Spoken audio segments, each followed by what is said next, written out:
Hello friends, मैं हूं रुद्र कुमार सागर। आज मैं आपको बताऊंगा मनुष्य के शरीर में कोई दवाई या ड्रग्स कैसे काम करता है।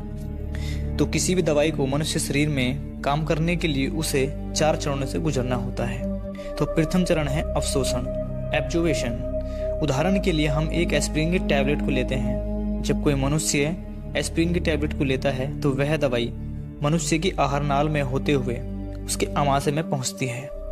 यहाँ पहुंचकर यह दवाई एसिड रिएक्शन के कारण बहुत छोटे छोटे पार्टिकल्स या कणों में टूट जाती है। इन पार्टिकल्स कणों का अगला पड़ाव होता है छोटी आंत, जिसे हम स्मॉल इंटेस्टाइन भी कहते हैं। जब यह मेडिसिन छोटी आंत में पहुंचती है तो पित्त व आमाशय के पार्टिकल्स मेडिसिन पार्टिकल से मिल जाते हैं। इसके बाद छोटी आंत में बारीक बारीक छिद्र होते हैं जिन्हें विलस कहा जाता है। प्रत्येक विलस में ब्लड कैपिलरीज होती हैं जो भोजन के पौष्टिक तत्वों को अवशोषित करती हैं। दवाई का अवशोषण जब होता है जब वह दवाई ब्लड सर्कुलेशन में प्रवेश होती है या ब्लड सर्कुलेशन में होती है।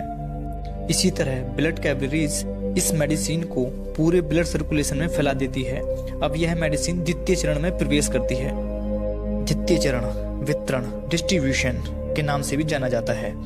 ब्लड प्लाज्मा में एल्बुमिन मॉलिक्यूल्स होते हैं।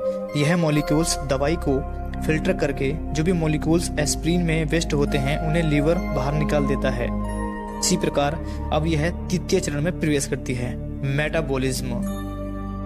जब एस्पिरिन मिक्स ब्लड लीवर में जाता है तो लीवर इस दवाई को फिल्टर करके मेटाबॉलिज्म या मेटालाइज कर देती है और यह दवाई दर्द वॉल सिग्नल तक पहुंचा देती है। आपकी जानकारी के लिए बता दें, एस्पिरिन मेडिसिन की बहुत कम मात्रा आपके शरीर में पहुंचती है। इस प्रक्रिया को लगभग मेडिकली लैंग्वेज में बायोअवेलेबिलिटी कहते हैं। इस स्थिति में 68% मेडिसिन ही आपके ब्लड सर्कुलेशन में होती है। अब मेडिसिन पहुंचती है मेन वर्कफोर्स बोलते हैं एक्शन पार्ट्स। अब यह दवाई वहां पहुंच चुकी है जहां स्किन के टिश्यू को चोट लगी है। यहाँ चोट के टिश्यू प्रोस्टेट केमिकल बना रहे हैं जो सूजन और नर्व सिस्टम को पेन का सिग्नल दे रहे हैं।